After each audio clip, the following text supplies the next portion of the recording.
So today I'm going to break down Virtuosa. I'm going to make it as simple as possible so you can understand how to play this hero. And the reason why I say I'm going to make it as simple as possible is because this hero is very complex. She has a lot of different moves that she can do. Off the top, we're going to have to talk about her different postures. She has her dual posture, guard posture, and swarm posture. These are the postures you go into when you do side attacks. Your dual posture is the posture you go into by doing an overhead attack. And these will allow you to do different things. For example, the guard posture and the swarm posture are both best when you're outnumbered. But when you're in the dual posture, of course, this is the best posture to go into when you're dueling somebody, when you're going just one-on-one. And what's special about this posture, no matter what type of attack my opponent does, it's going to automatically dodge that attack.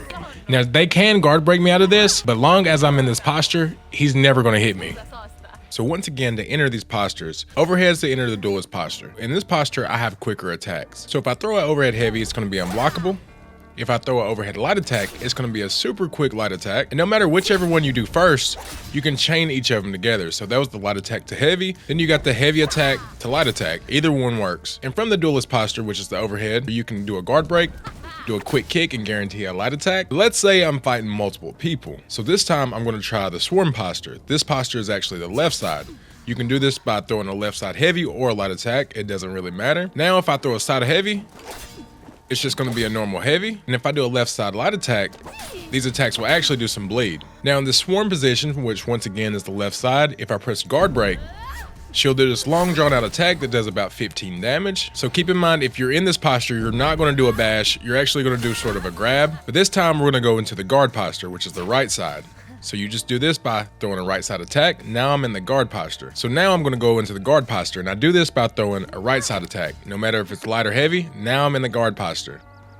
So if I throw another heavy, it's actually going to have hyper armor. You can actually throw two if you want. They both will have hyper armor. You only can access your hyper armor by going into the guard posture, which is the right side attack. Now if I throw a light attack from the right side in this posture, it'll just be two basic lights. And from this guard posture, if you press guard break, she'll actually do a long drawn out kick. This kick is actually really special because if I do this near a wall, I can actually get a wall splat, which will allow me to get a lot of damage in. So going back to the guard posture, which is the right side, if I throw a heavy, once again, I'll have hyper armor, but if you end the chain from a different side, it'll then access that posture's attack. So going back to the guard mode posture, if I throw my heavies, it's going to give me hyper armor, but if I end the chain with a heavy attack in any other direction than the posture that I started with, it's going to swap my posture into whatever posture that I ended on. So to make this less confusing, I'm going to break it down. So right now I'm in my guard mode posture. So from this posture, I can throw two hyper armored attacks. So hyper armor, hyper armor. But if I was to do a third attack after that in the overhead position, it'll then swap it to my duelist posture attack, which is this one. So I'm going to go back into the guard posture. We're going to do hyper armor, then once more. That's the duelist posture. Now I'm in the duelist posture. It swapped me over to the duelist posture because I ended my attack on a duelist posture attack. So let's say I want to go and swap to the swarm posture.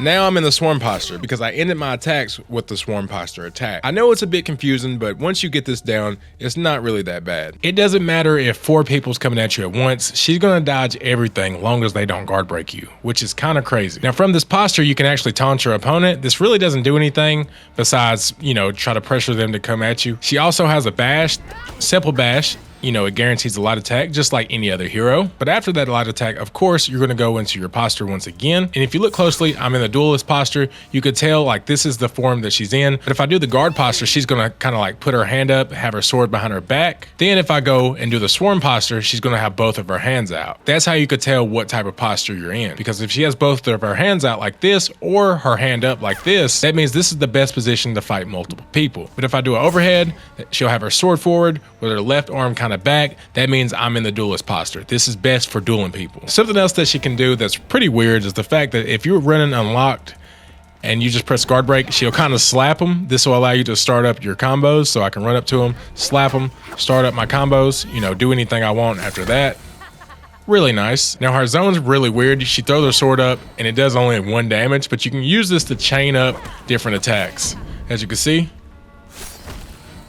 As you can see, each posture has their own abilities. You just got to get these down. Once you get these down, you can swap them in and out and really put on a lot of damage. I'm going to be playing this hero a lot more to give you guys some advanced tips. The moves I just showed you were just the basics, so you can get a basic understanding of this hero. But honestly, I think I need to put some more time into her to get a better understanding and just get the muscle memory of her moves down, because this hero is probably the most complex hero that Ubisoft has ever added to For Honor. So if you want to see more content on this hero, make sure you hit that subscribe button. That's going to be it, and I hope to see you in the next video.